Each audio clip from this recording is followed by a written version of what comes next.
Assalamualaikum warahmatullahi wabarakatuh. Kami dari kelompok 5 pada mata kuliah Metodologi Pengajaran Bahasa Arab. Anggota kelompok kami yaitu saya sendiri, Amaliatul Makfira, dan saudari Maryam. Pada kesempatan kali ini kami akan membahas tentang At-Thariqah Al-Ma'rifiyah. Baik, saya akan menjelaskan tentang pengertian At-Thariqah Al-Ma'rifiyah. Namun sebelum saya menjelaskan, izinkan saya menjelaskan kepada teman-teman bagaimana At-Thariqah Al-Ma'rifiyah ini bisa ada. Jadi, jauh sebelum adanya At-Thariqah Al-Ma'rifiyah, ada banyak metode-metode yang telah ditetapkan oleh peneliti, seperti metode terjemah, metode langsung, metode membaca atau qiraah, dan lain-lain sebagainya. Namun setelah metode-metode tersebut diterapkan, peneliti itu memiliki banyak sekali pertanyaan, seperti apakah metode ini tidak mengerti minat peserta didik, kebutuhan pribadi peserta didik, pengalaman terdahulu peserta didik, dan perhatian peserta didik. Akhirnya, para peneliti melakukan sebuah diskusi untuk mencari penyelesaian dari pertanyaan-pertanyaan yang ada. Akhirnya muncul metode kognitif quote learning ini, atau biasa disebut dalam bahasa Arab yaitu At-Thariqah Al-Ma'rifiyah. Baik, kita masuk ke penjelasan.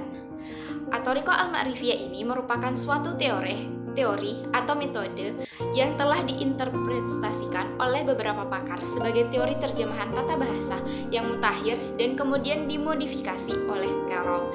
Jadi, seperti yang tadi saya jelaskan, bahwa metode ini merupakan hasil dari diskusi pakar-pakar bahasa. Dan akhirnya mereka menjelaskan bahwa At-Thariqah Al-Ma'rifiyah adalah proses kesadaran kognitif untuk dapat memperoleh kemampuan dan menguasai model-model bunyi, nahwu, dan memahami makna kata dalam bahasa asing. Karena itulah, penelitian dan analisisnya hanya berisi tentang aspek-aspek kognitif saja. Jadi secara singkatnya, peneliti ini menjelaskan bahwa pada dasarnya peserta didik itu memiliki kemampuan untuk menguasai struktur bahasa. Peserta didik memiliki kemampuan untuk menggunakannya dan akan berkembang dengan baik. Lanjut kepada materi dasar-dasar metode At-Thariqah Al-Ma'rifiyah. Jadi metode At-Thariqah Al-Ma'rifiyah ini mengajarkan peserta didik untuk mengetahui definisi aturan bunyi, kaidah nahwu, sorof, dan makna kosakata bahasa asing. Memulai pelajaran dengan menjelaskan kaidah-kaidah bahasa, kemudian membuat contoh untuk setiap kaidah yang dijelaskan tersebut. Lalu membuat latihan yang diikuti dengan kegiatan bahasa lain yang diberi nama kemampuan berkomunikasi. Menggunakan bahasa Indonesia sebagai bahasa pengantar yang digunakan ketika awal pembelajaran untuk memudahkan para siswa memahami kaidah-kaidah yang dijelaskan. Kemudian membuat kemampuan berpikir siswa menjadi lebih berkembang dalam pembelajaran bahasa. Lalu guru mengoreksi kesalahan yang dilakukan siswa saat berbahasa agar siswa dapat berbahasa sesuai dengan kaidah yang ada. Baik, kita masuk ke penjelasan kelebihan penggunaan metode At-Thariqah Al-Ma'rifiyah. Ada banyak sekali kelebihan At-Thariqah Al-Ma'rifiyah, namun kami hanya menjelaskan beberapa. Yang pertama, mengacu pada 4 keterampilan berbahasa sekaligus. Jadi, kita semua tahu bahwa ada 4 keterampilan berbahasa yang wajib dikuasai oleh peserta didik. Yang pertama, keterampilan berbicara, keterampilan menulis, keterampilan membaca, dan juga keterampilan untuk mendengar. Jadi ketika metode ini diterapkan, 4 keterampilan ini bisa diterapkan secara bersamaan. Yang kedua, penguasaan kaidah bahasa sebagai syarat utama untuk latihan berbahasa. Jadi, aturan berbahasa ini bukan hanya kaidah nahwu saja, tetapi mencakup aturan bunyi dan juga model-model dari kosakata tersebut. Yang ketiga, mengajarkan individu untuk belajar berbahasa secara sederhana, bukan hanya mengulang-ulang saja. Dari latihan belajar ini, secara sadar dapat mengurangi kemungkinan kesalahan karena peserta didik memiliki kemampuan. Pemeragaan di sini juga boleh dilakukan, serta latihan bahasa ini dilakukan sebelum diucapkan. Jadi sebelum peserta didik mengucapkan suatu bahasa atau suatu ungkapan, maka peserta didik harus mengulang-ulang atau melakukan latihan-latihan. Seperti itu. Yang keempat, metode ini memberikan kesempatan masing-masing anggota kelompok untuk berkontribusi.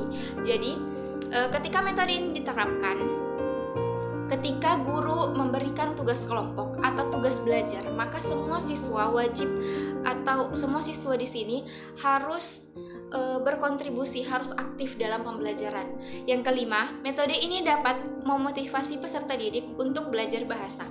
Karena di dalam metode ini banyak sekali model-model latihan dan juga model-model penjelasan yang sangat mudah dipahami oleh peserta didik. Jadi peserta didik memiliki motivasi yang terus meningkat. Seperti itu.